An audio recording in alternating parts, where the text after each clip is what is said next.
Hello, I'm Dr. Sindhil Prabhu, surgical gastroenterologist from Tirupur Gastrocare, Tirupur. இன்னைக்கு பெரும்பாலும் நோயாளிகள் நிறைய இன்டர்நெட்ல சர்ச் பண்ணி கூகுள் சர்ச் பண்ணி நம்ம தொந்தரவுகளுக்கு காரணம் இதுவா இருக்குமோ அதுவா இருக்குமோன்னு நினைச்சு பெருத்த ஒரு பயத்தோட வர்றாங்க. அவங்க ஒரு ஃபேமிலியில யாருக்காவது ஏதாவது நோய் அதை பார்த்து நினைச்சு ரொம்ப பயத்தோட பாக்குறாங்க. ஒரு சில நோயாளிகளுக்கு நாங்க எண்டோஸ்கோபி பண்ணி சத பரிசோதனை எடுத்தோம்னா நம்மளுக்கு புற்றுநோய் இருக்குதோ அப்படின்னு நினைச்சு ரொம்ப பயந்துக்கிறோம். அவங்களுக்கான வீடியோ தான் இது. மருத்துவர் எண்டோஸ்கோபி கேஸ்ட்ரோஎன்டராலஜிஸ்ட் ஒரு பயாப்சி எடுக்கிறாங்க அப்படின்னா அது புற்றுநோய்க்கு தானா? அது இல்லாம நிறைய விஷயங்களுக்காக நம்ம எண்டோஸ்கோபி பயாப்சி எடுக்க ஒரு நோயாளி வராங்க, வயிறு வலின்னு வராங்க, எண்டோஸ்கோபி பண்றோம். இப்படி பண்றச்ச அவங்களுக்கு இரைப்பையில சின்ன சின்ன புண்ணு இருக்குது, தழும்புகள் மாதிரி ஒரு புண்ணு இருக்கு, அதே மாதிரி சிறுகுடலையும் புண்ணு இருக்கு. மருத்துவராக நான் எண்டோஸ்கோபி பண்ணுறேன், அந்த இரைப்பையில இருக்கிற டெஸ்ட் எடுக்கிறோம், பயாப்சி எதனாலும் பாக்குறோம்.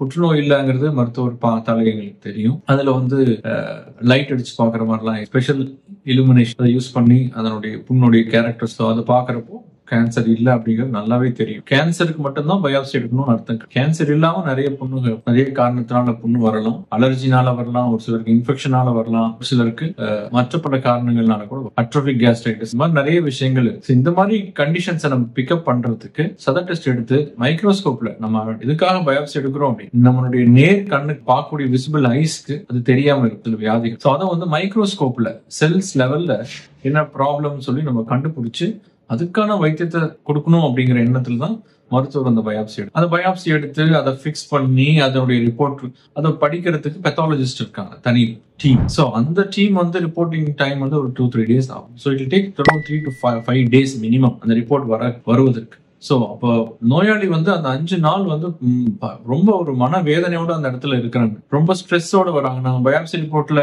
ஒண்ணு இல்லைன்னு சொல்றப்பதான் அவங்களுக்கு பயம் தெரியுது. எதுக்காக இதை சொல்றேன் அப்படின்னா, ஃபர்ஸ்ட் டைம் பயாப்சி எடுக்கிறப்பவே மருத்துவர் சொல்லியிருப்பாங்க இது ஒன்றும் பயப்படுறதுக்கு இல்லை. நான் எண்டோஸ்கோபி பண்றப்பவே பயாப்சி எடுக்கிறப்ப நான் சொல்லிடுவேன் இது ஒன்றும் பயப்படுறதுக்கு இல்லை, கட்டியெல்லாம் இல்லை, அது இன்ஃபெக்ஷன் மாதிரி தான் இருக்கு, சாதாரண புண்ணு மாதிரி தான் இருக்கு, இருந்தாலும் என்னன்னு தெரிஞ்சுக்கிறதுக்காக பயாப்சி எடுக்கிறோம், டெஸ்ட் எடுக்கிறோம் அப்படின்னு பண்றப்பவே எண்டோஸ்கோபி பண்றப்பவே I just use to tell me. அதுக்கப்புறம் திருப்பி இந்த மாதிரி ஒரு ஸ்கிரீன்ல நம்ம பண்ண ஃபைண்டிங்ஸ் என்ன ஃபைண்டிங்ஸ் இருக்கோ அதை எடுத்து நாங்க காட்டுவோம் நோயாளிக்கு. இங்க இருந்து ஒரு பிக் ஸ்கிரீன்ல ப்ரொஜெக்ட் பண்ணி can see the big screen here. This is the big screen we have here. You can see this. So இந்த மாதிரி ஒரு ஸ்கிரீன்ல ப்ரொஜெக்ட் பண்ணி we show our patients என்ன ப்ராப்ளம் அப்படிங்கிறது தெளிவா we explain.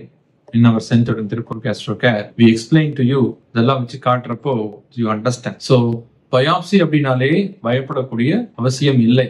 மருத்துவராகிய நாங்கள் உங்களுக்கு விளக்கங்கள் அளிக்கிறோம். நீங்க எதனால பயாப்சி எடுத்தீங்கன்னு கேட்டீங்கன்னா தெளிவாக நாங்க we'll spend our time இருந்து பொறுமையா we'll explain to you என்னதான் ப்ராப்ளம் அப்படிங்கறது நாங்க எக்ஸ்பிளைன் பண்ணி. ஸோ அதனால நீங்க உங்களுக்கு ஒரு கான்பிடன்ஸ் இருக்கும், இது வந்துடும் மருத்துவர்கிட்ட ஒரு கான்பிடன்ஸ். ஓகே நம்ம சொல்லிட்டோம், அதனால ஒன்றும் பயப்பட வேண்டும். அப்படி ஏதாவது எங்களுக்கு டவுட்ஃபுல்லா இருந்துச்சுன்னா we'll tell you இது கொஞ்சம் சந்தேகமா இருக்கு, நம்ம என்னன்னு மேற்கொண்டு கன்ஃபார்ம் பண்றதுக்கு நம்ம பயாப்சி ரிப்போர்ட் என்னன்னு பார்க்கலாம் அப்படிங்கிறது. ஸோ பெரும்பாலும் சாதாரண புண்ணுக்கும் பயாப்சி எடுப்போம் அப்படிங்கறத மனசுல வச்சுக்கணும்.